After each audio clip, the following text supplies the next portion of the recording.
Welcome everyone to the Garage After Dark. Let's roll that intro.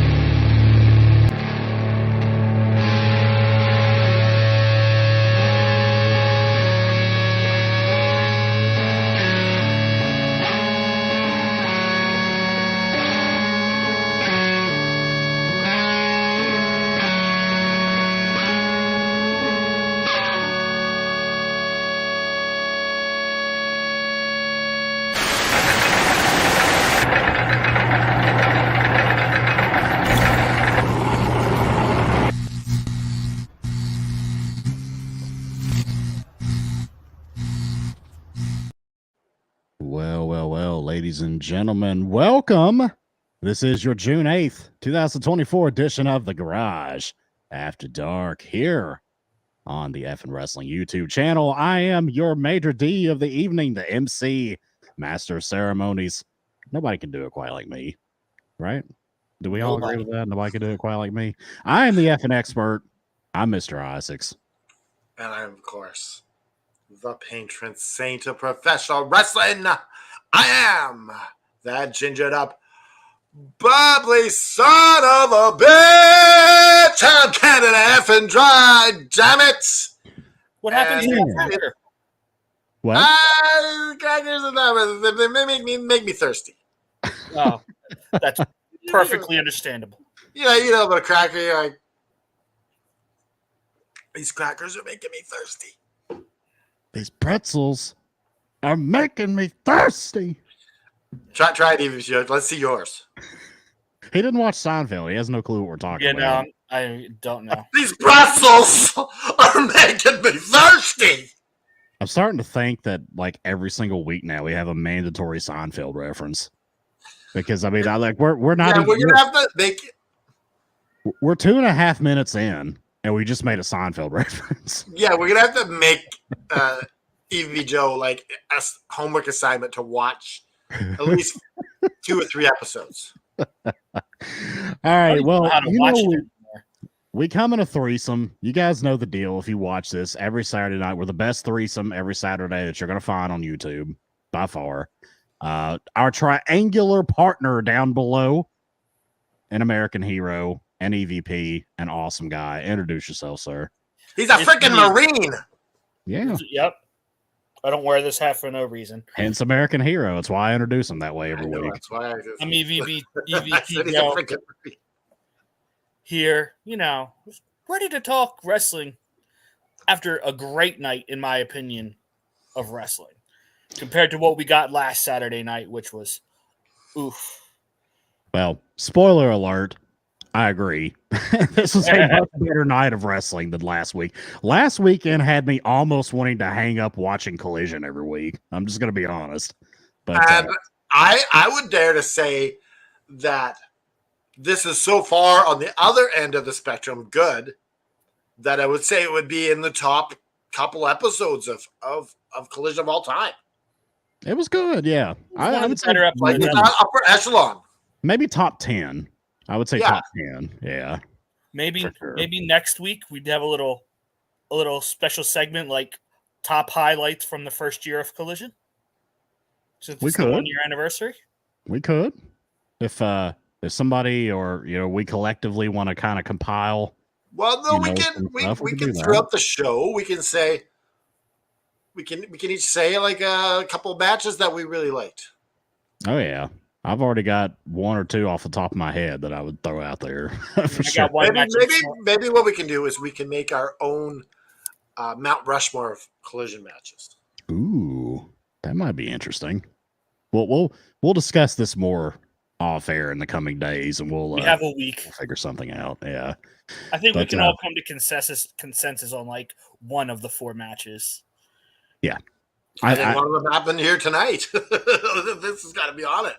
I'm pretty sure that Joe and I are probably talking about the same match.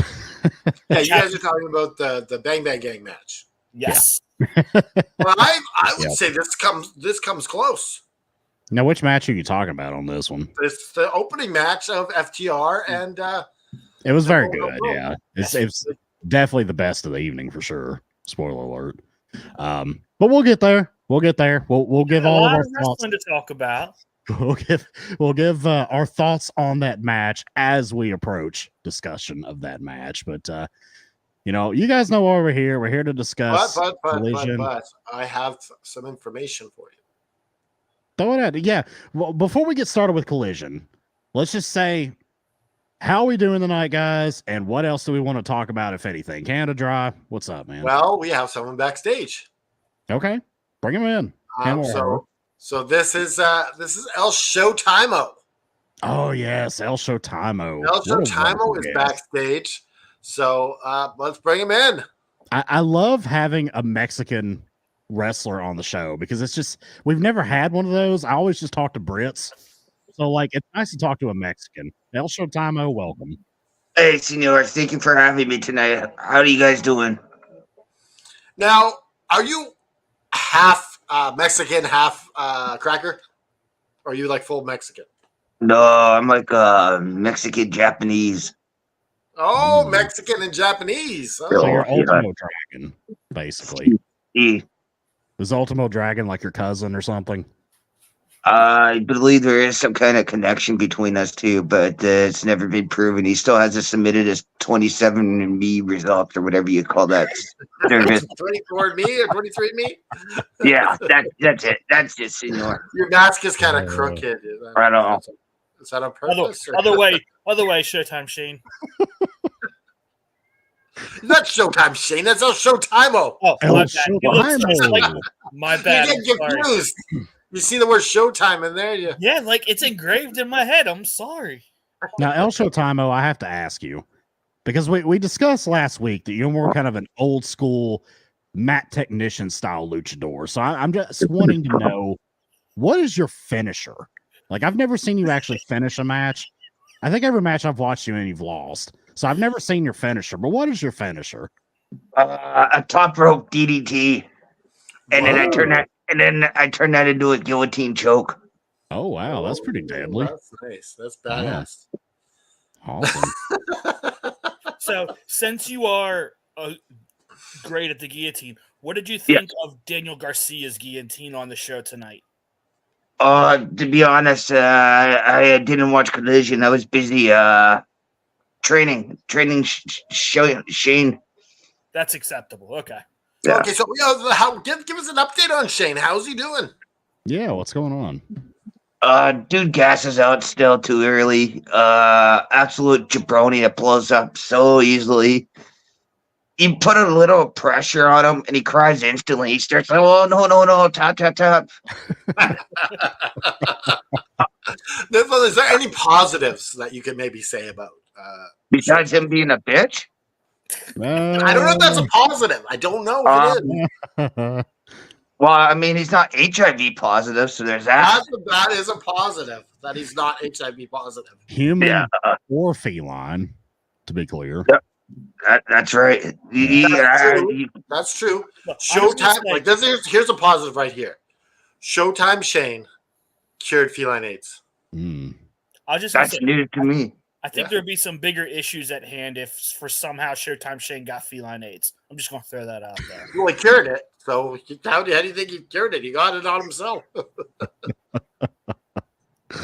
And how is Caleb doing in the training sessions? From what I've heard, he's actually been still picking up pretty. They got him now, like learning power bombs. I heard, Ooh, power bombs. Yeah. Wow. I don't know. It may be a matter of time before that guy starts doing more moonsaults attempts. Now, do you think there's a future for Caleb, maybe in NXT, AEW, maybe even the main roster of WWE or New Japan? Maybe, I don't know. You know what? I see Caleb being like, the next Universal Champion for over 700 days. Oh, okay. He's going to knock off Cody Rhodes, and he's going to be the next tribal chief. Right? He's going to absolutely destroy Roman Reigns' record. Absolutely. PCB. He could be my tribal chief, man. I would accept that. Yeah. All right. We'll look forward to hearing from you next week. All right, yeah. I'll try to call in next week or even during the week. We'll see. Okay, we'll see you later. So, All right, demo. you guys have Thank a you good very one. much, Take it night. easy. Have a great evening, sir. Peace. I love hearing from El Showtimo. Yeah, it's fan. Like I said, I'm used to talking to British men and women, so it's nice to have a luchador on the program. The It's a whitest nice change of luchador ever. pace. He couldn't seem to get his math straight. Not at all. Well, I think that he was in one of those blood feud kind of matches a week or so ago where his opponent tried to rip his mask off because that's like the ultimate disrespect in lucha to Yes. remove somebody's mask. So I think his mask got a little screwed up in the middle of that match. So he had a little hard time making it fit the way it did prior, and that makes total sense. Yeah. So where do we want to go with this next? You were talking before we had the call in. You wanted to do something? Excuse me. Yeah, I just kind of wanted to see, if either of you had anything wrestling related you wanted to talk about before we jump into Collision, or just a general checkup of how you guys are doing. Well, Canada how about Dry, let's did talk you have anything? about Ricochet? Yeah, Let's I think talk that's about him. the big story. Yeah. Give us the news that you broke on our Facebook page. Well, I didn't know if I broke it, but PW Insider. You broke it to us. Yes. I'm second hand, third hand breaking it to you. PW Insider said that Ricochet gave his notice to WWE, and at the end of the summer, he will be a free agent. That's very interesting because it seemed like he was kind of being featured a little more prominently than he was. And they gave him this weird, the speed title, whatever that is, some kind of Twitter 3-minute match belt. It's a brand that's exclusive to X. Yeah. So you will never see the speed title on TV. Have you actually watched it, Joe? I watched the very first match that they put on just because I was curious as to what it was. Canada Dry, is there any chance in hell you've watched it? No. Now, I saw the picture of Andrade holding with the new belt. He looked like he was pissed off. Like, I've never seen someone so disappointed. He's like, I'm with the sheet. I think it's worse than the 24/7 title. It's honestly a ridiculous concept. Like, I don't know. Hey, I mean, I guess they're just trying to get their X engagement up, but apparently Twitter is paying for this. Jeez, of course they now, are. like, the reason why it's worse than the 24/7 title is at least you got on TV with that belt. Yeah, I agree. Absolutely. Like, nobody knows what the hell this is. This is going to be something that 3-minute matches. Yeah. I mean, it's just, I wonder when the champion comes out on like Raw or SmackDown, if they're even going to carry the title belt. They're not. No, they're not Ricochet allowed. said it's not going to happen. Oh boy, this is crazy. This is kind of one of those, if a bear shits in the woods and nobody's there, like, did he actually shit? It's kind of going to be like that. Do we actually have a champion called a speed champion if nobody sees them outside of X? Now, Andrade's not happy. He put out this message that AEW, AAA, they know how to treat a Mexican man. I mean, but to be fair, Andrade's not happy anywhere he goes. Yeah, it kind of seems like he's not going to be happy anywhere he goes because he just left. But he's realizing the grass was definitely greener in AEW. I think of so far, since his return at the Royal Rumble, I think it's unequivocal that he was better in AEW than he has been in WWE so far. He was great in that Continental Classic. Yeah, he went from putting on amazing matches in the C2 to doing nothing in WWE. Yep. That is so unfortunate. Yeah. God bless. He's like, when is Charlotte coming back? She's going to have a talking to you. But anyway, bringing this back to Ricochet, since he's like, it's got to be he's coming to AEW, right? I mean, I hope. You made that joke earlier. Because like we always assume when somebody leaves WWE, they're AEW bound. But then we see like guys like Dolph Ziggler. Oh, I'm going to show up in TNA. Like, can you imagine how much of a letdown it's going to be if Ricochet goes to TNA? I don't think it's going to happen. I think Will Ospreay and Ricochet had a few phone calls. I'm sure. They Yeah. definitely had a few phone calls.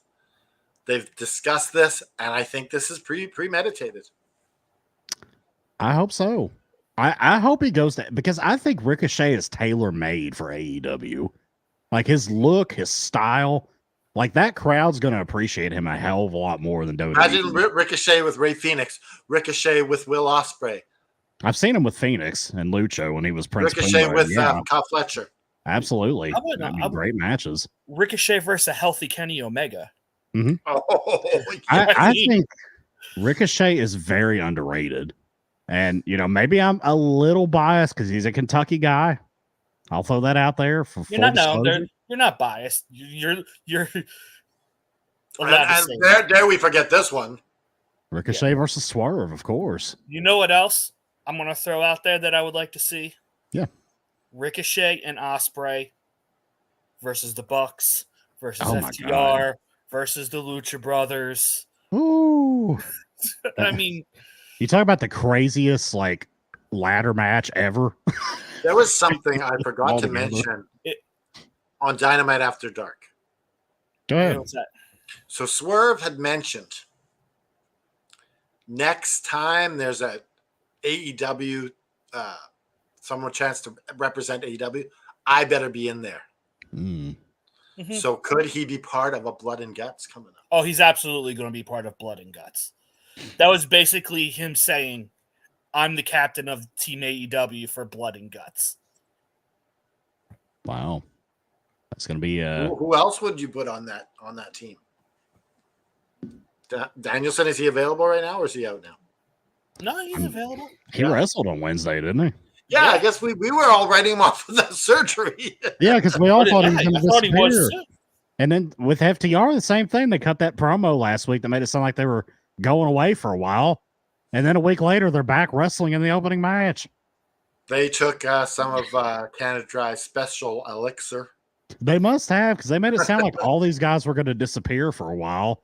And then they all literally were back the next week. Just kidding. Not that I'm complaining after what we've gotten this last week. So I mean, you know who I'm we damn haven't heard glad, from? for sure. Do you know who we haven't heard from in this whole time? Who's that? Is Malachi Black. Yeah. Which is kind of disappointing. we'll hear from him next week. He's back next week with the whole Oh, is house. he in this tournament? I don't know if he is, but he's going to be on He the better collision. be in this freaking match. He I needs hope to be in so. this tournament. He won't win it because it's Jack Perry's destiny, I guess. God. No, I'd rather Malachi Black be in the Owen than this TNT tournament. Yeah, Well, it's going to TV get very ladder match. confusing to have to have multiple like tournaments going on. Well, at it's not one a tournament, time. it's a ladder match, and you're qualifying for it. Well, I mean, I think multiple Buddy things you Murphy in the qualify ladder for. match. It's going to get a little confusing. But yeah, I definitely want to see Malachi Black do something of prominence. Like, I hope they don't just disappear with House of Black for a while. Like, I just stop with the disappearing acts. Yeah. If you get somebody good, bring them on the damn show every week. Like, they're so good. They're too But good. they're going to be on this Wednesday. No, Saturday. They're going to be on the 1 year anniversary of. Okay, Yes. we'll see what. There we go. At least we're getting them back next week. Okay. Yep. Excellent. All right, guys, let's go ahead and dive into this action-packed edition of AEW Collision. We got match number 1, which I was a few minutes late turning into because I was watching the end of a fight in UFC. But we got FTR versus Blackpool Combat Club, which ended in a time limit draw. I tuned into this about 5 minutes late, but it was an absolute banger from the moment I turned it on to the moment it ended. What a match. FTR's wearing full pants now, which is interesting. I don't know what that is. They went from looking like the Midnight Express to looking like the Road Warriors. I don't A know little about bit. that. A little Yeah. bit. Their They're just pants paying look like the Road homage to Warriors. all the old teams, little by little. Yeah, which is cool. I love that. I love, as a historian, I love the nostalgia. What a match, guys. This was a tag team clinic. Anytime FTR works with any combination of BCC, it usually turns out amazing like this. Yep. Absolutely loved it. Obviously, as soon as it got down to the point of Bobby Cruz saying there was 1 minute left, telegraphing a time limit draw finish. That's a little minor complaint that I always have. So They would you always prefer? telegraph it. Hmm? You would prefer they didn't Yes. announce there's 1 minute left. Yes. Either that or start it be like, oh, 5 minutes left or 10 minutes left. It's just anytime they do that, though, you know it's ending in a time limit draw. It's telegraphing it. You know what you do? You do it in every single match at 10 minutes. You would have No to be matter what. consistent. Yeah, which yeah, would I think you probably should. get a little annoying, but yeah, you could do that. But yeah, it telegraphs it. Like as Yeah, soon that's as how they he used said to do that- it back in the day. Yeah, they regardless. did. Yeah. Yeah. But like as soon as they did it, I'm like, there we go, time limit draw. I'm not I gonna- knew. Yeah, like I was sitting here Yeah. watching this show. I'm like, it is a shame that one of these two teams has to lose. And then Bobby Cruz said 1 minute. I was like, there we go. Time limit draw. There's your out. Which, So you know of course it ends up being a time limit draw. I'll go ahead and go over what happened in the aftermath, and then I'll go to you guys for your full thoughts on the whole thing. Brandon Cutler comes out looking like some kind of weird influencer. I mean, I know that's kind of like his thing. I ain't I gonna. don't know. I'm not gonna lie. I've missed seeing Brandon Cutler on TV Really? because he brings that perfect amount of just comedic relief. All right. Well, he came out and he came out with a contract in hand. Said he was there representing the EVPs, Matthew and Nicholas, and it says right here on the contract, guys, 20 minutes, not 25, not 30, but 20. He's dumb enough to get in the ring because why not? He's a heel with no intelligence, and he gets thoroughly beat down by the 4 men in the ring. And they say, let's do this again sometime, and they leave. End of segment. EVP Joe, I will start with you. What did you think of all this? I loved everything about this opening segment. The match was great. I laughed at Cutler coming out in his bright jumpsuit. I even put in our group chat as soon as he started walking, I was like, Cutler's about to get murdered. And of course, as soon as I sent it, he just starts getting the crap kicked out of him. And it was great. I'd say Claudio was throwing some uppercuts today. Like he hit one on Dax that almost knocked him out of the ring. Like they were vicious tonight. But like you said, like anytime we get FTR in any combination of BCC, you know it's going to be great. Glad, once again, I said it on Wednesday. I'll say it again now. I'm so glad that Wheeler's back. Like, for one, just because he's healthy, because he had a concussion issue. So I know he's not everyone's cup of tea, but I'm just glad that he's back wrestling and he's not out. For everyone out there, he's talking about Wheeler Yuta, not Cash Wheeler. Sorry about that. There's two Wheelers in this match. So Cash had to make that Wheeler Yuta. distinction. No. Oh, amalgam. Yeah. Yeah, Wheeler Yuta, that guy's really, really good in the ring. I mean, he is. He's a charisma vacuum, but he's damn good in the ring. Here's something interesting about this match is that everyone stood out in this match but Yuta. Really, in this match. Right. Yeah, I mean, it happened. Cash did. Dax did. He was kind of being carried a bit in this match. Well, he's not as good as these other guys. Well, you also got to admit it's only a second match back for being out for 5 months. No, I'm not really shitting on him. I'm just noticing what I'm noticing. Like these three guys were the stars, and he was kind of in the back seat a bit. Yeah, and he'll get there. He'll get there. He's just got to knock a little bit of ring rust off. He'll be all right. But Canada, what are your overall thoughts of the match? Yeah, this match was incredible. The time limit draw. I would have preferred to maybe not have the announcement at all. Like either do it every 10 minutes like they used to, go old school, or just don't have it at all and just have the old ring. School, what was it, Michael Capetta back in the NWA days? 5 minutes remaining. 5 minutes. Yeah, you even had it in Stampede Wrestling. They even did Stampede Wrestling every match. Yeah. This was it really got you. This is what tag team wrestling is meant to be. Like this, to me, is one of the top matches that's been on Collision so far in its 1 year history. Like I'm putting this up there. The best Collision matches are FTR matches generally. Yeah. Yeah. Like unless you got Bret Hart on the show. But Daniel Garcia, not Daniel Garcia, sorry. I'm having trouble. Danielson? No, the guy who's in the main event. Kyle O'Reilly? Yes, Kyle O'Reilly. Yeah. Sorry. Yeah, Kyle O'Reilly is quickly stacking up these incredible matches. He is. Yeah. Like he's coming at the loss of them, which is part of his character, but he's quickly stacking up match after match after match on his resume with great wrestlers. Yeah. And I didn't expect them to use him like this either, because he was always a tag team guy, Red Dragon with Bobby Fish. And, he had some good singles matches, in early AEW when they first came in and, Ring of Honor. He had some good singles matches, but but like from my perspective, like I'm really just discovering him. Like I wanted to watch him like when he was injured, but I was like, but now I'm really just discovering like how good Kyle O'Reilly really is. Oh, absolutely. Absolutely. We'll get there. We'll talk about Kyle O'Reilly. We'll get there. One more thing I went on a bit of a divergent. One more thing about this opening match. I will never tire of the spot where Dax and someone else gets their opponents in like a sharpshooter and they just slap the piss out of each other. No. I'll never get tired of that. I love it. You gotta love the sharpshooter spots. And it's always nice seeing Dax with his Bret Hart boots. Oh yeah.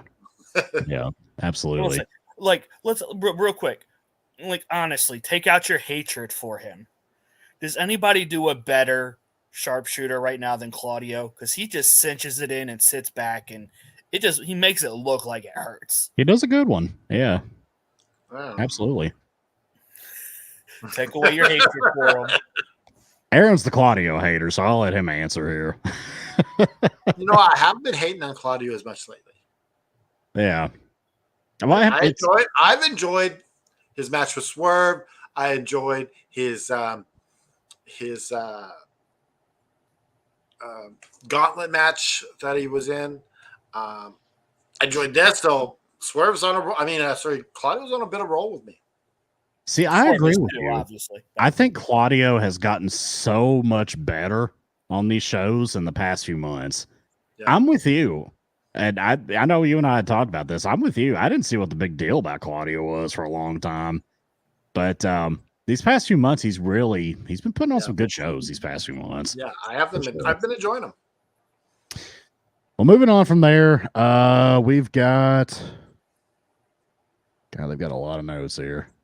I don't need all the next is Statlander. Yeah. Chris Statlander with Stokely Hathaway defeated Robin Renegade. Now, let me see if you two thought the same thing as me.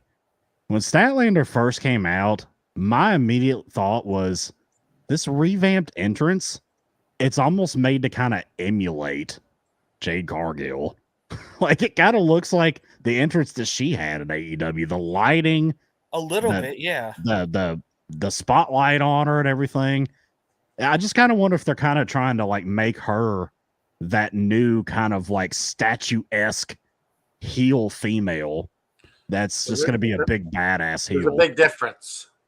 She can wrestle? Statlander can wrestle. Statlander's absolutely a better wrestler than Jade Cargill. I'm not comparing the two. I'm just saying I think that the entrance was made to kind of resemble I think so. Love that type of woman. Yeah. What's that, Joe?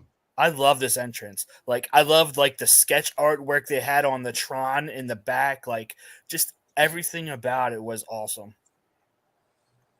Yeah, absolutely. Like, to me, Statlander can do absolutely no wrong. Like she is a pure wrestler. Like, I don't even think of her as a woman's wrestler. I just think of her as a pure wrestler. She Yeah, looks she's like a that good. badass. She's that And good. She's good. She's a good wrestler. She's got a great look. Looks like a badass. Looks Love the legit. new attire. Yeah, I mean, she looks fantastic. I love Stokely Hathaway being her mouthpiece. Love it because he is Didn't fire. I say this last week? She shouldn't be talking. Let Stokely do his thing. I need to hear from Stat too. I gotta hear from Stat.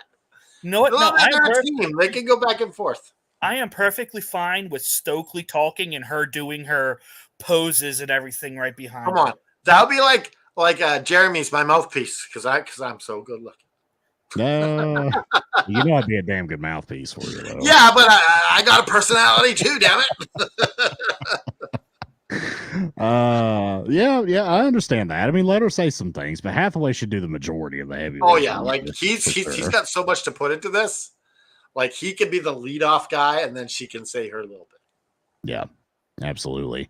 So yeah, Statlander just killed this poor girl. It was a squish match. Nothing to see here. And then they cut this promo. Hathaway announced that Statlander is the first entrant into the 2024 Owen Hart Foundation Cup tournament, the women's version of it. And I will say about I am so glad that they're not just like, so far there's 3 entrants tonight, and I could honestly believe any of the 3 winning. I'm glad that there's multiple people who could win and not just one person, and we just going through a tournament for the purpose of going through a tournament. And this tournament is probably going to be the best one of the 3. Oh, I agree. Because you're getting to get a championship at all in. That makes that winning the Owen that much better. That's big. Yeah, it's absolutely huge. And she mentions that she's going to win the tournament and win the women's title at Wembley Stadium because nobody can stop her. So we'll see how this turns out. Pretty exciting build up for this. I like it. Akiyaka, am I saying that right? Ayaka. Do you think Natalia will sign with AEW? I'm thinking less now. I don't think so. Yeah, I don't think she's coming to AEW. I don't think so. No. I think if anything, she'll stick around WWE and take a producer role or something. She's signing with TNA. I can see that too. You know what? A short run with TNA and then shows up at All In for the Owen next year.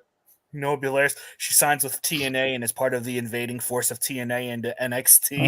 That would be cool. That would be cool. What if she went to CZW or like GCW, started doing death matches? Oh my gosh. I'm gonna have to go to GCW and have a death match against Nick Gage. But I do agree with you. I don't think she's going anywhere. She's been starting to quote Owen a lot lately. So I'm gonna have to do some digging. Maybe message my friend Natalia Markova and find out why Natty was at the NWA studios. I don't know. That's a good question. Why was she there? Was she visiting somebody? Yeah, like she was taking pictures with all the stars. Visiting. Yeah. Cover for scouting. So. Yeah. Like, I'm trying to find some new talent on the low, but I'm just here visiting. Yeah. Because the Smashing Pumpkins are my favorite band of all time. You know what? Adjust your volume on your laptop or your YouTube app. That was the F and Expert whispering to y'all. It's a little bit of expert ASMR. The stylings of Mr. Isaac. Now, I'm looking at the chat here, Aaron, and Matt B says that he talks to Natalia all the time. I think you've got some competition, man. Oh, gosh, no. There's lots of Natalia Markova to go around. That can be taken any number of ways. I was like, how are we taking let's not get silly here, guys. Yeah, let's not get silly here on the very super serious garage.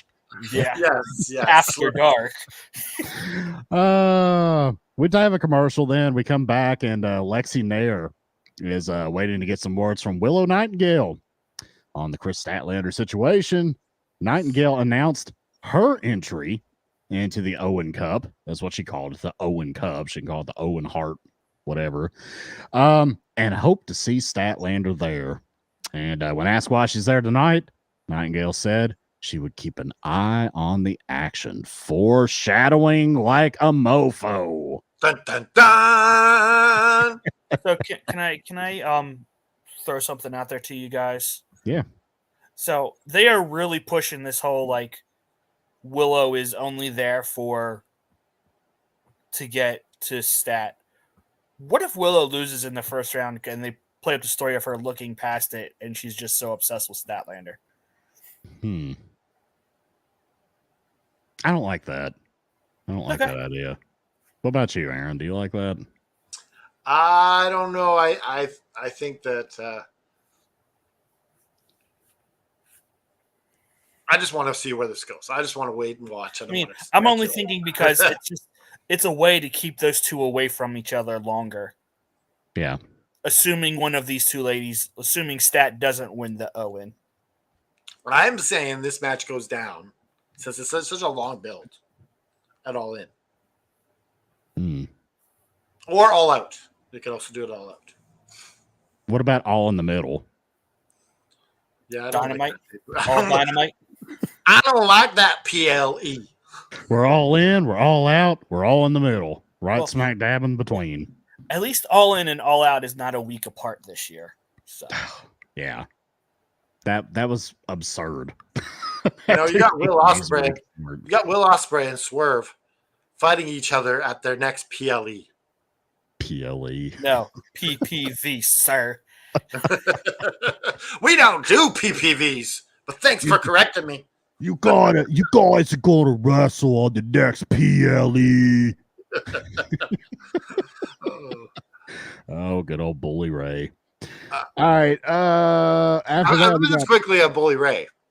Go ahead. So I tweeted today. He had this thing where this kid grabbed this MMA fighter's hat. He's in the gym, and he takes his hat, and the MMA fighter gives him just a slap. Who was the fighter? Who was the fighter? Something Bradley. I have to look that up. Yeah, look on Bully Ray's Twitter, and so I just wanted to fuck with him. So I go, because he was like saying, "Yeah, this is the shit right here," because the guy slapped the kid. And I was like, yeah, I'm like, that's assault, right? He's like, and he's always got to put on this bravado of, you mess with me, I'll go slap you in the face. Like, okay, whatever, pal. Okay, so in America, tell me what you guys would think about this case. So the kid grabs the hat, fooling with him, he's filming him. The guy gives him a good hit. Is this case still happening, even though he was kind of provoking him? Yes. He's going to jail? Quite possibly. I mean, how old of a kid are we talking here? Are we talking an 18-year-old? Or are we talking like a 12-year-old? We're talking probably 15, 16-year-old. Oh, absolutely. If you strike a minor and you're an adult, I mean, unless that minor is like trying to kill you or something, you're probably going to face some charges. Yeah. I know, because everyone on that thing, they were all over me. They're like, there's so many people out there that they have it always, and this might be a controversial take too, but like when a fan jumps the guardrail and like the wrestlers, I have the right to beat him up. Do you have the right to punch and kick somebody just for standing in a spot? I don't know. Like, you could take them down, you could remove them physically. Yeah, restrain them. But do you have the right to just full on start punching them in the face? I kind of don't think so.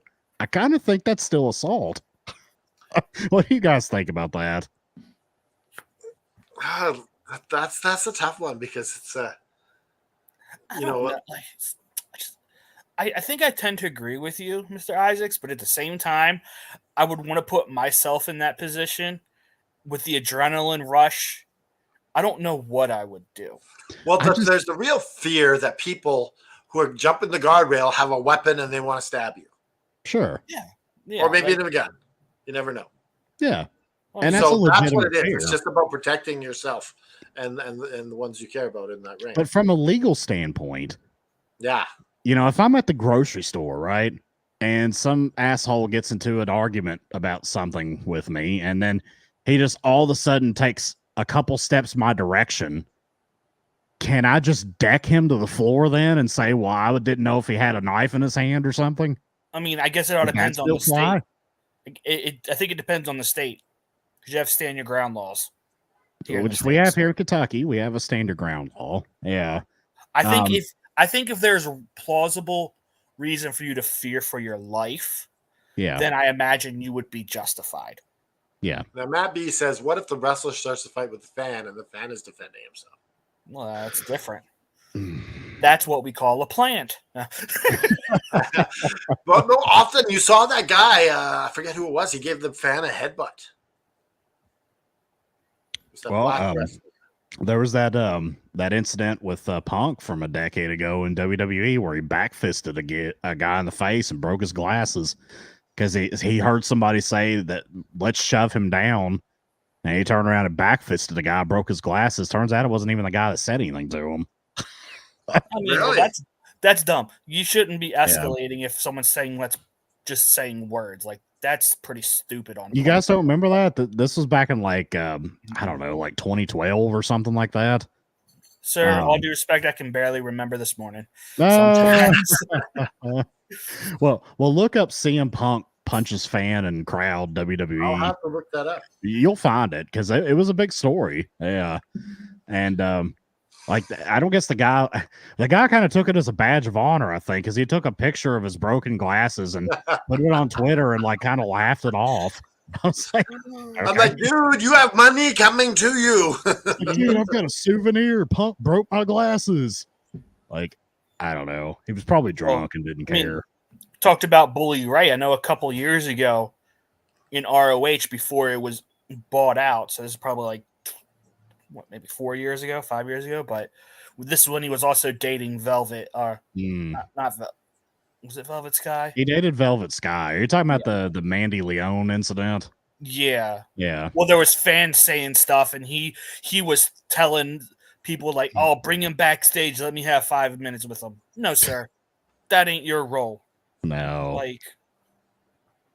No.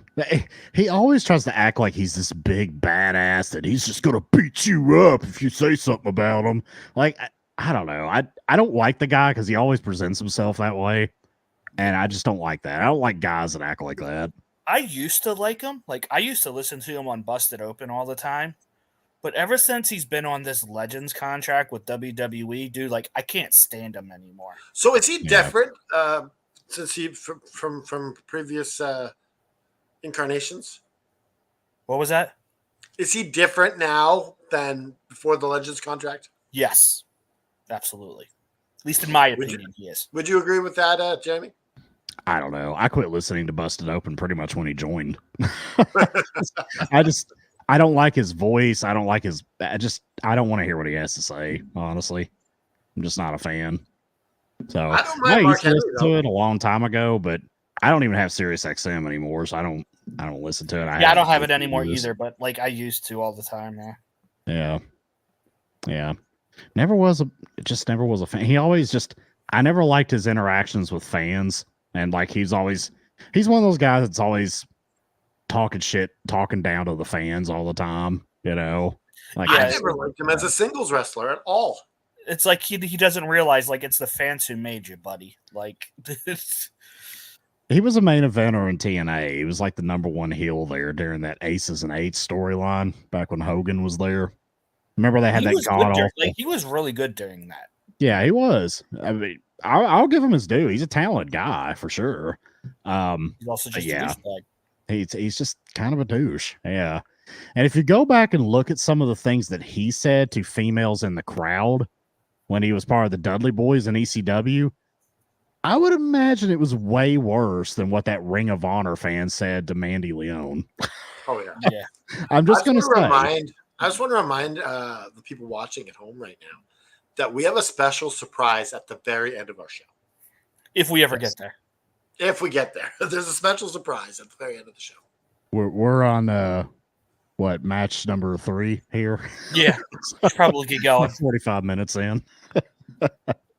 All right, the next match we had Dustin Rhodes defeating Johnny TV with Taya Valkyrie.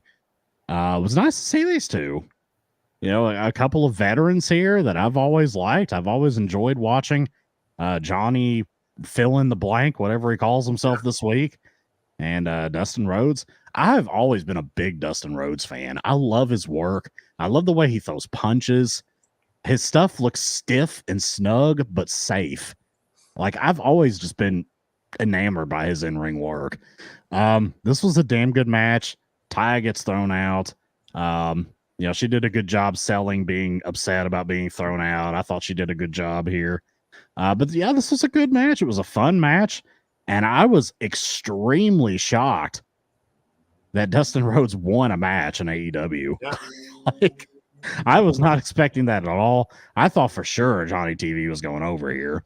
But it made sense when we heard the promo afterwards, which I'll go over that real quick. Then I'll go to you guys for your thoughts. Rhodes ends up winning and gets on the microphone and starts talking about Jack Perry, the scapegoat. And he takes umbrage, if you will, with his assault of Dustin's boss and friend, Tony Khan. And I thought it was funny that he got on the mic, he was talking about Jack, and he said, and then you went away, and we all missed you.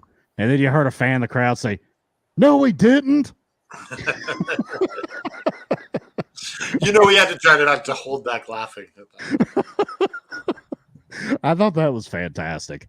But very, very good impassioned promo here from Dustin. Dustin is so underrated on the mic and in the ring, in my opinion. Big fan of the guy, always have been. Damn good promo. Yeah, I don't think he's ever given the proper time to do a promo like this. He has elsewhere in the past, but not in AEW. Not in a long time. I mean, he was 7 in WCW. For one night. Yeah. For one night. And that was a damn good promo, too. I kind of get a little tickled when I see people on the internet say, this was him breaking character, and it was... Guys, it was part of the fucking script. Like, he wasn't going to be 7. He wasn't breaking character. This was his character. Well, maybe he was going to be 7, but they switched to a little bit later. Yeah, well, I mean, I think the idea all along was that he was going to be Dustin Rhodes, who's fed up with being given shit gimmicks. I think that was the entire point of them pushing the 7 thing. But I always see, like... I think it went over a lot of people's heads, though. Yeah, I always see people on the internet, Dustin Rhodes broke character and shot on live TV. I'm like, no, he didn't. You guys are so gullible. My God. You youngins need to go to kayfabe class. All right? Sure. But damn good promo, though. I'll cut it to you guys now. I'll shut up and let you all talk. Can't F and dry. What'd you think of this? I enjoyed this match. It was fun.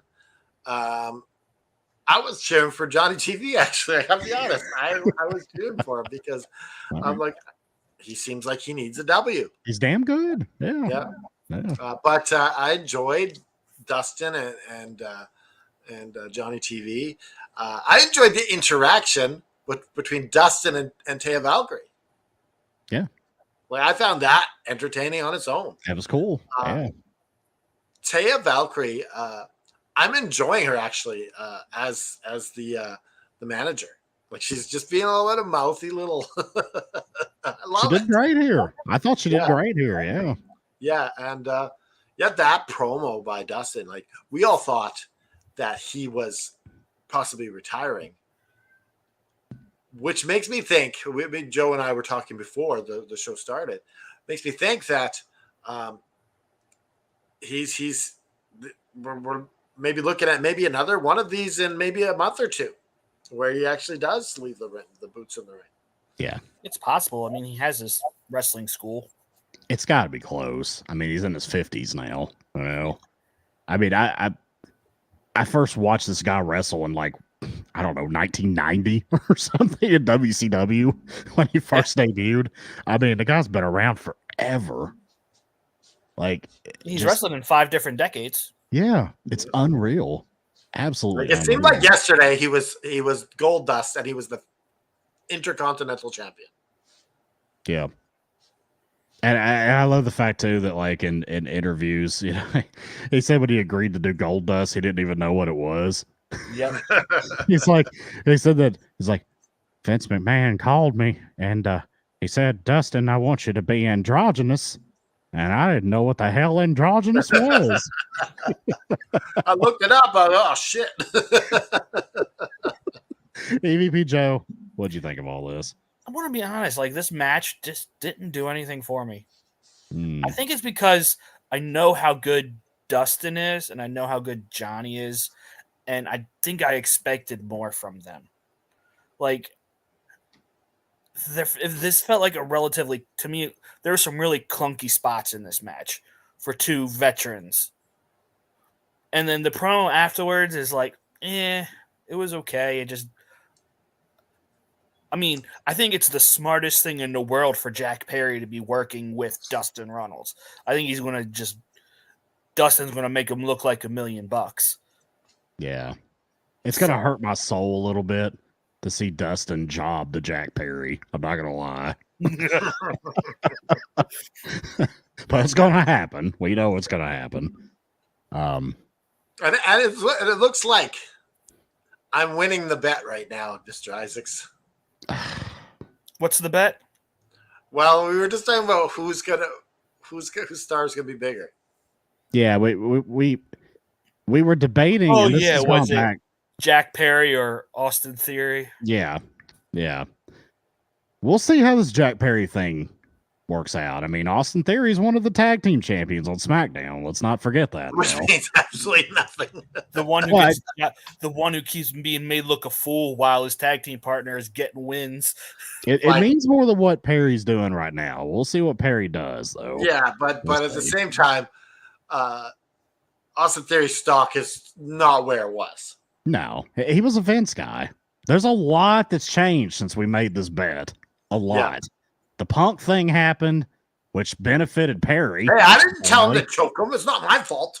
And then the Vince thing happened, which was strongly to the detriment of Theory. So, absent those 2 things, I still think I'd be in the lead here, but I digress. So you might end up coming out on top here. I don't know. We'll see. I think we said 5 years. It's an interesting thing that we can keep going back to over the years. Well, we said 5 years, right? Isn't that kind of the number we came up with? But it'll be a fun thing that we can always call back to. Like, hey, look at your guys ahead of me now. Yeah. So I'm curious to see where this is in a couple years. Yeah.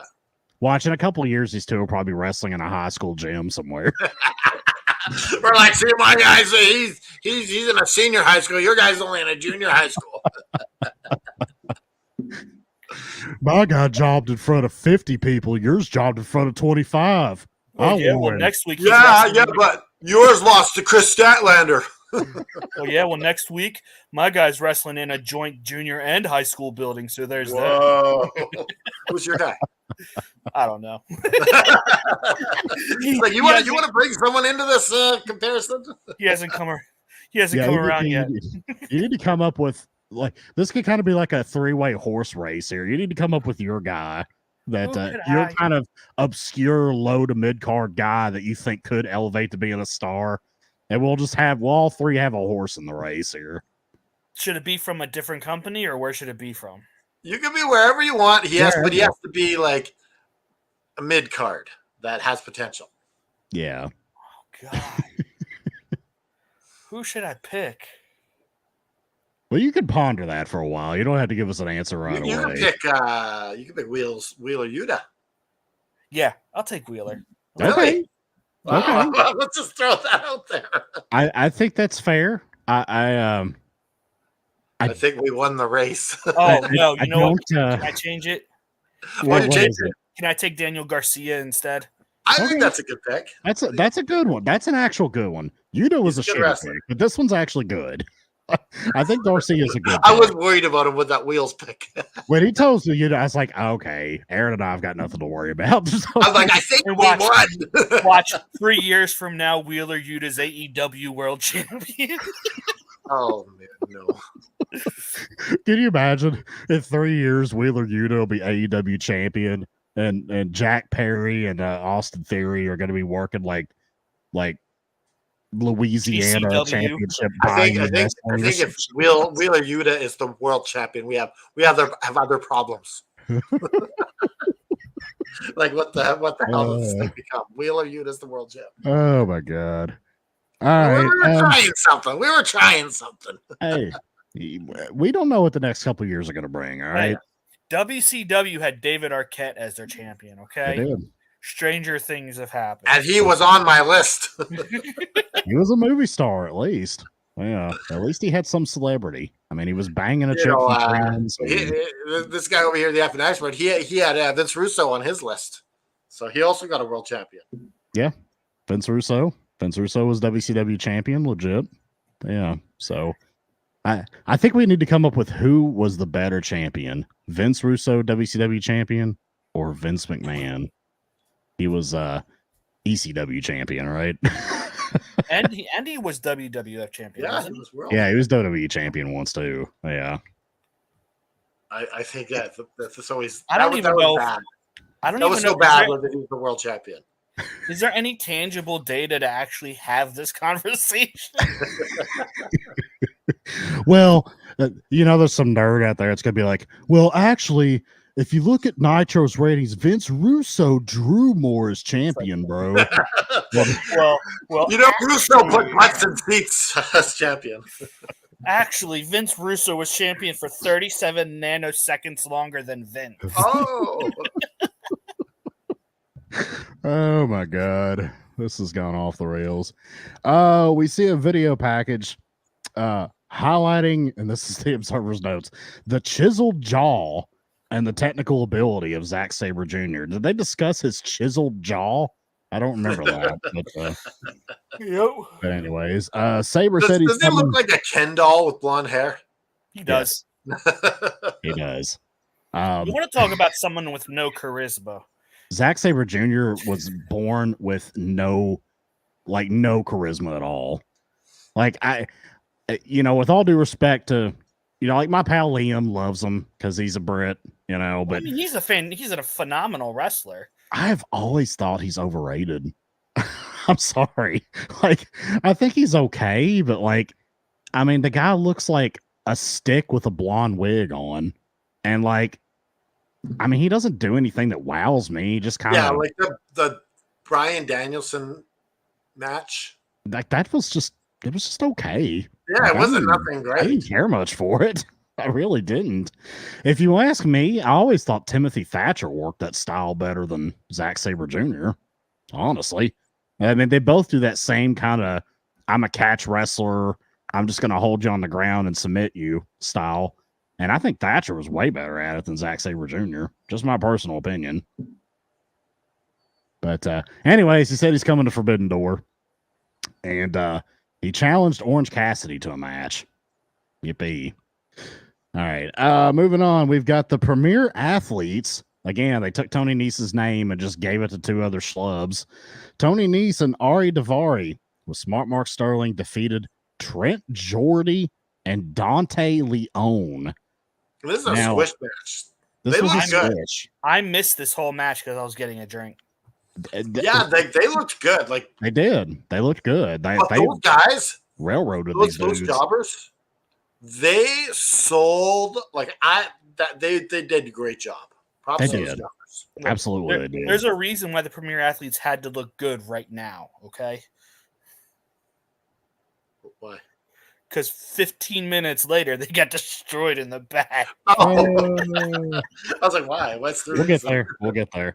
But yeah, they did look really good in this match. Both the aggressors and the ones that were selling, they all looked great. It was funny. One of the jobbers that had the red hair and the tie-dye looked exactly like Mikey Whipwreck from 1995 ECW. That's what I thought when I saw it. I was like, Except not nearly as over. no. I was like, is this Mikey Whipwreck's kid or something? Like, some like grunge kid from the 90s coming in here. But yeah, squish match. We go. Okay, I don't think we got the little run in yet, but we got Scorpio Sky and his weird little promo. I love this promo. God, here's the thing. I'm having trouble getting into Scorpio Sky because he's so start, stop, start, stop, start, stop. Yeah. It's like I understand he'll come back, they'll do That's some a very valid promos. criticism. Yeah, they'll do some promos, they'll bring him back. He'll be there a couple weeks and then he'll vanish again for a long time. But I think this is a good restart. I really liked prior what he had to couple say were a in good this. one. I'll be your hero. I'll be there for you. He has that creepy ass smile on his face. I just I don't like that. I want to see where this is going. I don't know. I think Scorpio Sky should play like a cool guy kind of character. Like I don't buy him as like a creepy, weird, cryptic kind of guy. He did a vignette a couple weeks ago with like the bourbon and like the cigar. Like this is just cool. I thought that would have been really cool to run with that, but we'll see. We'll see where Maybe it he's goes. Hopefully, amalgamating them. Maybe. hopefully they don't run promos for like 3 months and then he shows up twice and then disappears again for a while. That's the last time they did that, he got injured again, unfortunately. Hopefully he stays healthy this time. hopefully. Ready to go. We've got Tony Storm with Luther and Mariah May defeating Lady Frost. Now, gentlemen, do we want to get into the chat debate that you two were discussing? The one that I started? The one that you started. I thought you started it, Jeremy. No, I didn't started start it. No. He's like, I'm taking credit for this. Don't you dare give it to Jeremy. EVP Joe, what was your ocular observation here that I you said, want our attention? I said, was it me or did Lady Frost get some elective surgery? I mean, it's kind of hard to miss. I think we're going to have like photographic comparison here. Well, I Put one up. She's definitely had some surgery. And then now I imagine the conversation with her husband went something like this. It's an investment. See, that's a very expensive investment. So then we kind of got into the subject of, well, what does her husband do? Is he like a doctor? Is he a lawyer? Because if he's like a guy who's like working at a meat packing plant or something, I can't imagine that he's able to afford this. So like, is she like married to some rich dude or something? Or like what? Because she can't afford this, right?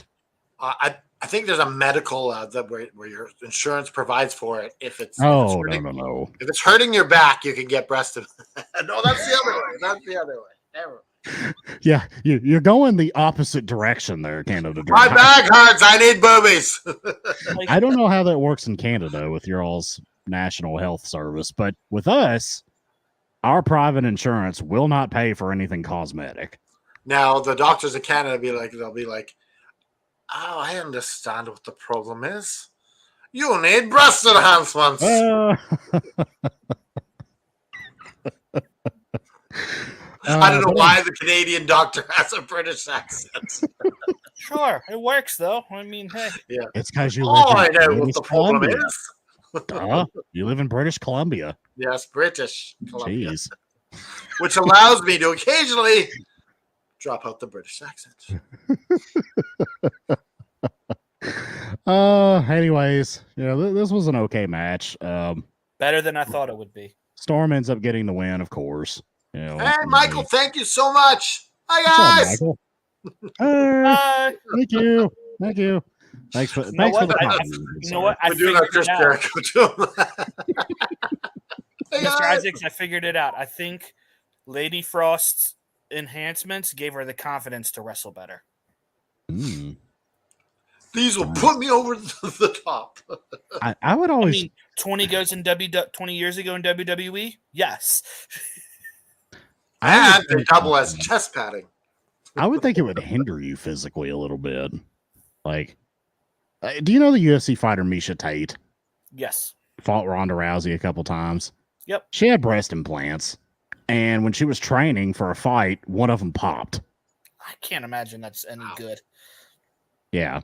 So I kind of wonder how safe it is to like be very athletic in a physical contact way when you have implants like that, because that sounds pretty painful for one to pop. If I you ever don't know. seen any of Natalia Markova's matches, she's getting whacked there on the booth all the time. Yeah. Well, when they stick out like that, it's an easy target. So Slap. Going for the booty slaps. What a coincidence we're talking about Tony Storm here, whose character is obsessed with tits. So yes. it makes sense. But Tony Storm gets the win, gets on the microphone, gives some kind of awkward speech about how Mariah May deserves more and yada yada, something or other. Canada Dry, what'd you think of this match? We had 2 women's matches on this show. We did. That's pretty cool. I enjoyed this match for what it was. It was, it was a bit of a squish match, but overall, it was entertaining. Got to see. Well, sometimes it's just about seeing your wrestler out there, the one that you like. Yeah, seeing them in action, seeing the mic, and just seeing them Yes, interact. I enjoyed seeing Mariah May out there tonight. Yes, Mariah May she's got a rocket strapped to her back, As she like should. a slow rocket. It's not a. well, she's so young that I mean, she's got so much room to grow. Yeah, so much room. So, moving on from there. Well, she demanded that Mariah May get a spot in the Owen Hart tournament. Yeah, that's the only big thing out of this. Yeah, that was. You could totally see them. You know she's winning it. You think she's going to win the whole tournament? I think she's winning it. You think she's going to win over? I could see Willow costing Stat the tournament. And I think that's how we get around. Could even be Stat versus Mariah May. Where the hell's Britt Baker? Is she going to come back and be part of this? You think? I don't know. I don't think she'll be back in time. When was the last time she was even around? It's got to be getting close to a year, right? Hater's been seen in the gym. She went out like a couple weeks after Hater did. Yeah, she was at All In, wasn't she? Yeah, they were both at All In. Yeah, because Hater dropped the title at All In, and we didn't see her since that. And then I think Britt had one more match after All In, and then she's been gone since. All right, well, who knows what's going to happen? We'll see. We need to see who else is going to be involved in this before I can make my official pick. Okay, I've got my pick on the show. Anyone else want to dog in this horse? I mean, dog in this race. I think story-wise, it's got to be Mariah. Horsey. What kind of after dark program are you running here, pal? Well, we're gonna have some dog fights. We're gonna have some rooster fights. What else we gonna get some kangaroos in there? Well, if you want to involve the Aussies, we're talking about Tony Storm here. She's an Aussie, so that fits. We got Top Flight, Shane Taylor Promotions backstage with Lexi Nair. Yippee. Next week on the 1-year anniversary of Collision, Dante Martin and Lee Moriarty will wrestle. It was interesting what they said, though. They said Action Andretti is the only one of the talent out of you three. Like, what the? It's like they're all pretty, same type of wrestler. Yeah. And I would argue Dante Martin is the best of all three of them. So. He is. He absolutely is. Even though he gets hurt every 3 months, he's still the best wrestler of all three of them. Anyways, they just go through a bunch of crap about their history and yada yada yada. It's nothing really too interesting. Do either of you have a comment about Shane Taylor Promotions or Shane Taylor can't cut a promo to save his life? No. But he does have those beautiful womanly hips. You're very much into Shane Taylor's hips. He's got this weird body that I just can't get over. I just got an hourglass figure, and he's got an interesting kind of barrel-ish kind of build for sure. Yeah. All right. So this is what I like. We've got Hook and Samoa Joe backstage. They're kind of bantering back and forth about lacrosse out of nowhere. Like they're just having a very lighthearted conversation. It was kind of Pulp Fiction-y. And all of a sudden they run in a room. Hook played lacrosse in high school. Yeah. And all of a sudden they run in a room and beat the shit out of the premier athletes. Beautiful. Loved it. I love this. I love the fact that they were so nonchalant and then just ran in there and just dominated them. It made them look like badasses. I absolutely love this segment. I thought it was fantastic. What did you guys think? Yeah, it reminded me of something in a movie, like something from Pulp Fiction or something like that. Like talking about cheeseburgers. Yeah, and talking about the head. Royale with cheese. What do you mean Royale with cheese? Like, so, are we supposed to believe that like Shibata was the cameraman? Because they had that robotic voice, like it was his phone talking. Yeah, I think that's kind of what they were going for, and the whatever intern was writing for the Observer here also thinks that as well. I think they should have said, "Hey, Shibata, hold this for us for a second," and then yeah, that would have worked well. But I am absolutely looking forward to this because usually when someone in AEW drops a world title, they sort of just disappear and they don't have anything for a while. But this is, I'm loving this team up between Joe and Hook. It feels like this like buddy cop type movie. Yeah, that's what I was thinking. And I'm here for it. Because once you throw Shibata in, it's going to get the hilarity is going to get turned up to 11. So when you add Shibata to the mix, it's going to become Rush Hour. Yes. The first one, nothing else after the first one. No. Except he's Japanese and not Chinese like Jackie Chan. But anyways, yeah. So this was a good segment. I liked it. Moving on from there, we've got Daniel Garcia defeating a Magic of Wrestling alum that has been interviewed here on this channel by my pal Liam, Tate Mayfairs, who I thought looked pretty good here. I thought he did pretty well here in this little short match. Of course, Daniel Garcia ends up going over. I love the fact that Menard is always like his personal commentator. I just think that's a nice little touch. I'm not sure why Garcia is starting to dress like a young boy from New Japan. You know how they always wear, they're always forced to wear the black trunks and boots. They're not allowed to have any kind of gimmick or personality until they've graduated the dojo. Yeah. They all have I thought this was a quick squish match. Mayfair got a little bit in, but it was just a showcase for Garcia. Yeah. Yeah, but it was cool to see an alum of this channel be on Collision. And that's the second Brit that's been on Magic or Wrestling that's been on Collision in the past like month and a half. So what you're saying is if you're British and you want to get into AEW, you head to this come interview on our channel. You got to talk to Liam. Any show you want, we'll get you in there. Yeah, talk to my boy Liam. I told him he's becoming the Chris Van Vliet of the British indie scene.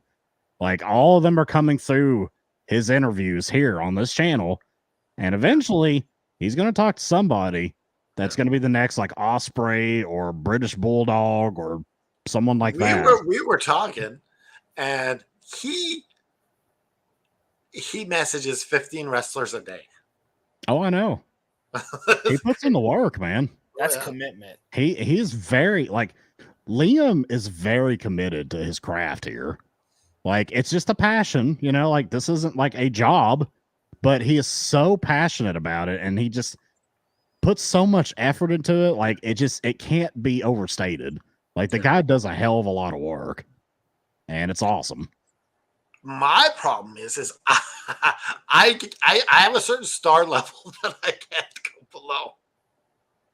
Well, yeah. You gotta have a floor. But you wouldn't have like an up and comer that you think might go to AEW or WWE at some point. Well, I messaged Billington. I messaged the one with the Iron Claw movie, the tag team. What's her name? Von Erichs. Oh, the Von Erichs. The Von Erichs boys. Yeah, that's this is where my ceiling is kind of at. Like I gotta be kind of familiar so people can know who you are. Yeah. But see, the thing, Liam he's involved in like all those like indie wrestling circles over in the UK, and like I know he's in some like groups that are just about some of the organizations over there. Yeah. And he draws big numbers with these interviews of these British indie guys. Yeah, because a lot of the fans are from England and they're watching because they know who these people are. Absolutely. So hats off to him, man. We got to give him some props. And it's good for the channel. So yeah, absolutely. Liam is very good at what he does. He is. He's very good. He's very good. I'll say, like, when he was interviewing the fans, he just made you feel like chill. Yeah, like, he's very good at like making you feel like, hey, how you doing, Mike?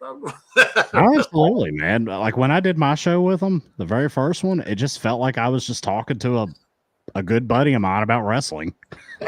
You know, like it was fantastic. It was so fun and like it was engaging. Now, let me just say this: that not a lot of those people that he had on that he was interviewing should have been in there. Well, I didn't watch all of them. I watched a few of them. There was a few people that I was like, they actually talked shit to me on my own channel. That all predates the effing experts. I don't know anything about all that, but you can share some details with me offline or something if you want. Moving on here, we've got. Well, we didn't talk about the match. We didn't give Joe a chance, I don't think, to talk about the match. Joe, do you have any thoughts about this? I don't even remember the match. Daniel Garcia against Tate Mayfairs. Oh, it was fine. Like Garcia is still, looking like he looks good. I will admit there was sometimes like this Tate Mayfair, I think is his name. Like certain times I would look at him and I just see like Chucky T. Like his build and the way he carries himself, I was like, it looked like Chucky T. But he's in better shape than him, though. What was that? He's in better shape than him, though. Yeah. He's also probably considerably younger than him too. So Chuck Taylor was never much of a body guy, for sure. Yeah, but I can see the resemblance. Yeah. Yeah, I enjoyed the match. It's fun. Now, Matt B is asking, what's your guys' favorite horror game? Hold that, because we'll make that the special game at the end here. We'll each choose a horror. Well, there we go. There you go, Matt B. You bought a shirt, and now you're getting to have a spotlight. You just helped me book that segment at the end. So we'll get back to that momentarily. We got a video package on Mercedes Monet's opponent for Dynamite. How do you say this chick's name? Zeusisk? Or what? Sure. Sounds good. Spelled like Zeusis is kind of, I guess, how you would say it. But she's the one with the weird mask that I was just like. Anyways, it's a luchador from CMLL. It's going to job the Mercedes Monet on Wednesday. Yeah. There we go. Let's move on to the next segment. But wait, hold on. Like, at least there's a legitimate reason for this match to happen. Yeah. She's the tag team partner of the woman that's got other one who she's facing. I mean, come on. Some random luchador from CMLL is not going over the hot free agent signing of AEW. Especially when her CMLL title isn't on the line. No. She's taking the strong title. It's the New Japan Strong title, right? Is that that's going to be on the line? Is it going to be like title versus title? Yeah, title for title. Okay. So Mercedes Monet. Tony Khan has actually come out and said that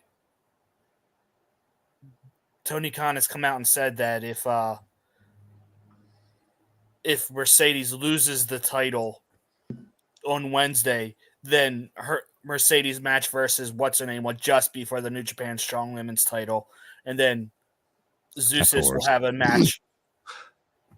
Listen, if I'm ever betting on a wrestling match, I put $1,000 on Mercedes Moné to defeat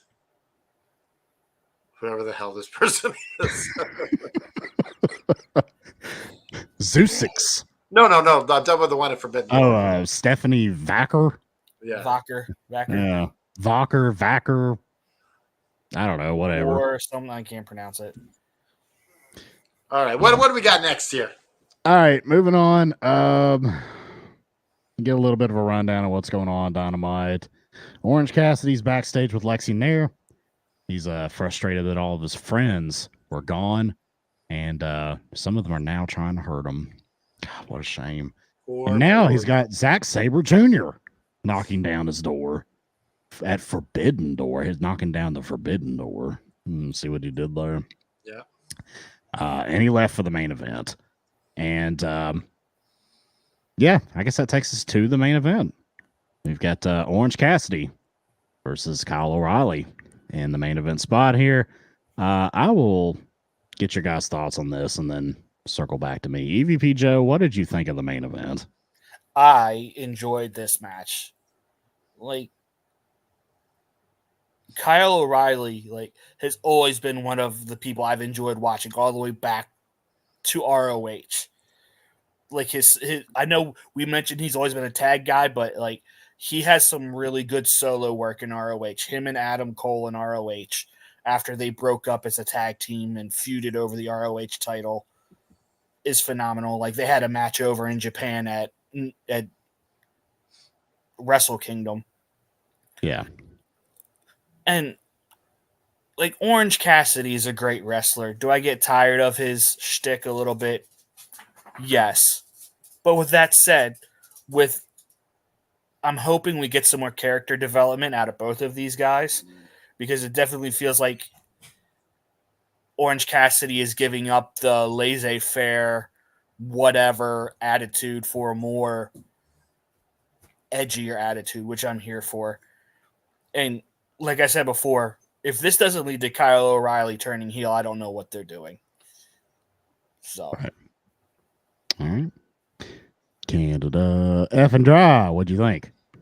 Yeah, I love this match. Kyle O'Reilly, like I mentioned earlier in the show, he's stacking up really quality matches with some of the very, very good wrestlers of AEW.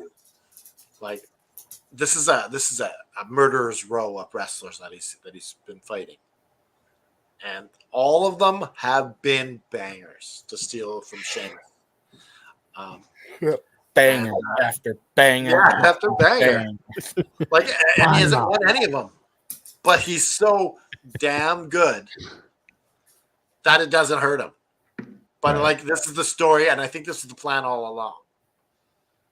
To do this, because he must have brought it to Tony Khan, and Tony Khan, he's like, I love it. I feel like he saw what Bryan Danielson is doing, and he's like, I want to do that same thing. Just let me wrestle everyone I want to wrestle and go out there and have great matches.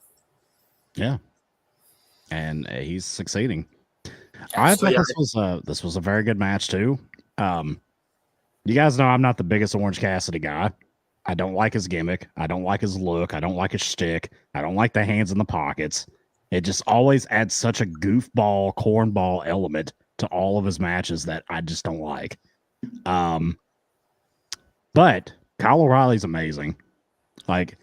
Especially now being a jiu-jitsu guy, I really appreciate how he incorporates that style in a worked manner in pro wrestling matches. I love that. Aesthetically, I think it's fantastic. And he's been doing hard that to do to make it look good. Yeah, it is. It is hard to do. When you see in pro wrestling them try a triangle choke, it looks very obviously fake. But Kyle O'Reilly makes it look good. He always makes it look good. Very impressed with him. Where do we think this? What's that? Where do we think this feud is going? Where's this going with Kyle O'Reilly? He's going to do a heel turn and join the Kingdom? I kind of think that's what they're building towards, yeah.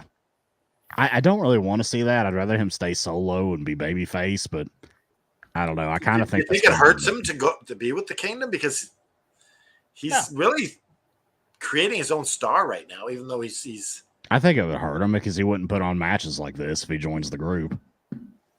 He'll quit putting on banger matches like this and kind of fade into the background of the group. That's what I think. don't know if you guys know this. Strong is the workhorse of the Undisputed Kingdom. And I don't think that's going to change if Kyle O'Reilly joins. Yeah, I don't know if you guys know this, but Chris Jericho was asked to join the NWO. I don't remember hearing that. I mean, This was on. But who wasn't asked to join? Who didn't ask to join? Yeah, Chris Jericho was asked to join. They even had the Giant interfering in his matches as well as Booker T's brother Stevie Ray. Yeah, and it was leading to that. If you guys remember that, vaguely, yeah. Yeah, so they were leading to Chris Jericho joining the NWO, and Chris just, I don't want to do that. I'll just be lost. Yeah. Man, that was a smart move by Jericho, not being part of the NWO. He'd be hanging out with Vincent on the outside. Yeah, he would have ended up literally on like the NWO B squad, which they've called him on air multiple times. Yep. Like, way to get your talent over, guys. Call him the B squad. Good job. Yep. He'd be there with Buff Bagwell, Conan, Scott Norton, Stevie Ray.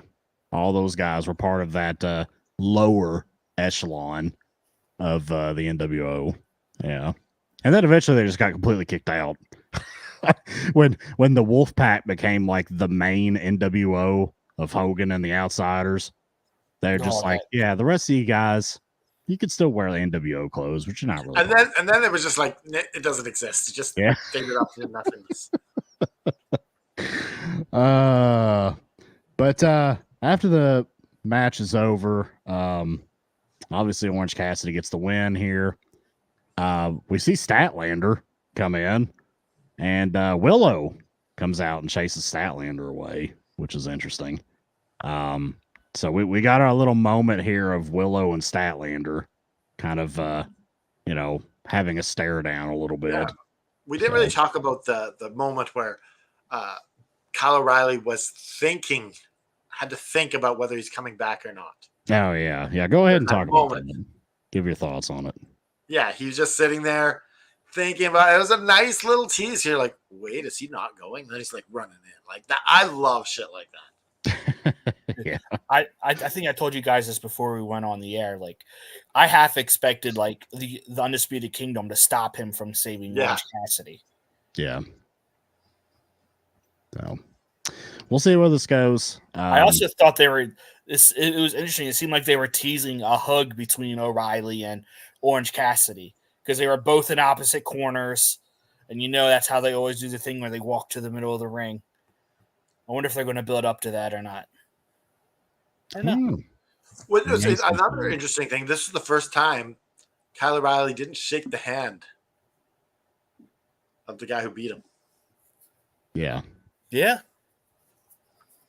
A little foreshadowing, perhaps, or at least just to get you thinking about what might happen. So that brings us to the conclusion of AEW Collision. So I guess now we just have to have one more moment of business here. Match of the night, segment of the night, favorite horror movie video game or horror video game. Doesn't have to be about a movie. And bell rating. So which one of you fine gentlemen wants to go first? I'll go first. EVP, the floor is yours. So my match of the night is the opening tag match, BCC and FTR. My promo of the night is Stokely. Like, absolutely. Like, this is how stats should be presented at all times. Horror games, like, I don't really do horror games. I don't have the nerve for it, like, literally. Probably from some PTSD issues I have in real life, so I don't really like horror movies or horror games. Well, let's substitute something else in. Just no, you can it's just okay. I'll say, I think the closest thing I would ever come, like, that I would associate as a horror game, because there's always little jump scares, was Wolfenstein. Okay. Played that on the computer. Hey, that definitely qualifies. That's about like zombies. So yeah, that qualifies. I enjoyed Wolfenstein. That was a good movie, good game. Mm-hmm. And then I'm giving this show 4 bells. Like,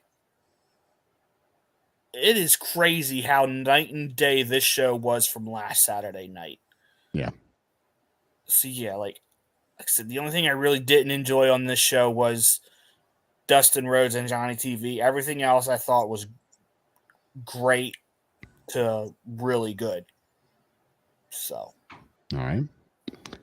I will go second here, and we'll get to Canada Dry afterwards. For me, match of the night is also the opening match, FTR against BCC. I'm pretty sure it's probably gonna be Canada Dry's answer too, but that was match of the night. Segment of the night, I'm gonna go with Hook and Samoa Joe beating the shit out of the premier athletes and smart Mark Sterling, and kind of like as Canada Dry said, which is apropos here, kind of a Pulp Fiction-esque type move of just bantering about just something inconsequential and then just all of a sudden doing something super violent. Like, I thought that was so cool. I like that a lot. That was my segment of the night. And horror game, I'm going to talk about Back for Blood. I really like that. It's a zombie first-person shooter game where you team up with 3 other players. You're a squad of 4, and you go through each stage level, and you have to eliminate all the zombies. You're called cleaners, and your job is to go in and remove all of the undead creatures from a certain area. So, Back for Blood. I actually have streamed that a few times. So there's video out there of me playing I think this. we were playing. Didn't we try to play online together at one point? I don't know. Did we? I can't remember. We might have.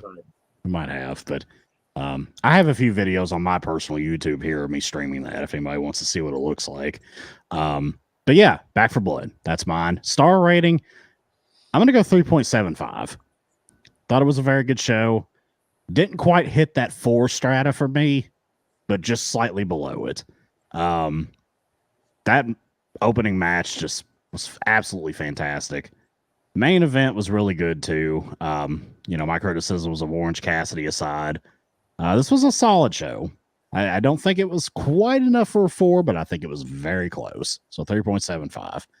Canada Dry, the floor is yours. I really enjoyed this episode of Dynamite. I'm sorry, of Collision. I think it was better than Dynamite this last Wednesday. I think it was that much better.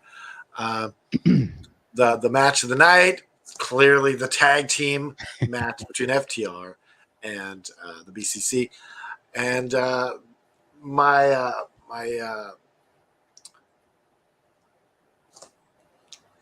segment of the night, I'm gonna go with Tony Storm and Mariah May hugging it out, having that moment about. Oh, well, we'll cancel that. I'm going with Dustin Rhodes promo. All right. Yeah. Dustin Rhodes promo at the end there. That was old school good. Yeah. That was probably just old school good.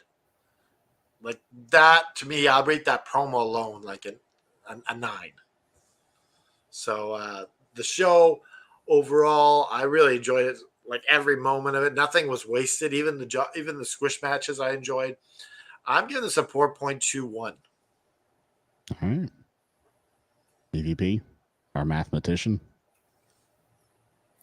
3.99. Wow. 0.01 away from a 4. Yeah. Okay. Canada Dry didn't give us his horror game. Oh, yes. Yes. I'm going with Resident Evil 1 on the PlayStation. Yes. Now, I woke up with nightmares one night after playing this game. Do you know what I did? What's that? I was so upset over my nightmare. I grabbed the game, I broke it out. Oh, no. Wow. I was so upset at this nightmare was so horrific. And I was just mad. It must have been really bad because that's I was just mad. There was one scene in particular. Do you remember? And this is kind of towards the beginning of the game, just when you kind of barely get into it. You're going down this big long hall with a bunch of windows along the wall, and you're slowly walking down. There's no music, and all of a sudden, these zombie dogs jump through the window and give this jump. Oh yes, that was the first big moment. Yeah. Oh my god, that scared the shit out of me when I was a kid. This game set the bar for all the other games. Yes, in my opinion, for horror. Games. To me, this is the penultimate horror game, Resident Evil 1. It's also one of my, in general, favorite games of all time, which I've mentioned on here before. So that was an excellent pick. All right. I think that brings us to our closing festivities here. So I will turn this over to Canada F and Dry to do his thing. and we'll conclude. On behalf of the F and Expert, on behalf of EVP Joe, on behalf of myself, Canada F and Dry, I would like to thank you for watching the show. Hit that bell, hit the subscribe, and give us a like. But I also want to talk about mental health. It's important that you guys realize that, like, if you're down, to reach out to people for help, because, like, you don't want to stay down. It's a bit of a trap. It's kind of like you get stuck there. You don't want to stay stuck there. You got to work your way out of it. You reach out to your friends, reach out to us, reach out to your family. That's when it's important that, like, it's okay that you're down, but we don't want to stay down. Raise up your fist. Put the devil in a sharpshooter. Say it with me. Just keep fighting. And now I gotta look for that thing. Hit the outro, interns.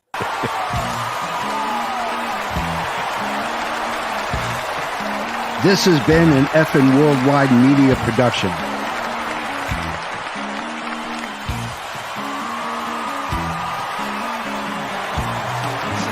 You can find us on all social media platforms like Facebook, Twitter, and others.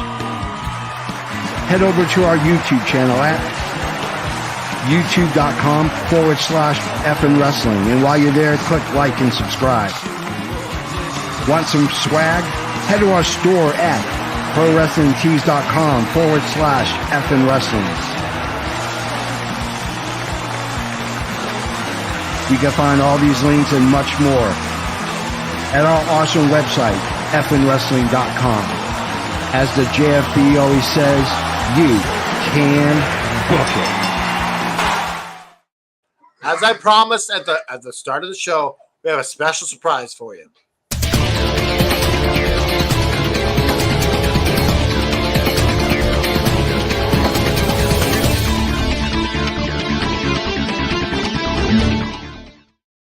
All right, Mr. F and Expert, tell us who our winner is. I got it right here. The winner of the contest that we have for this evening is a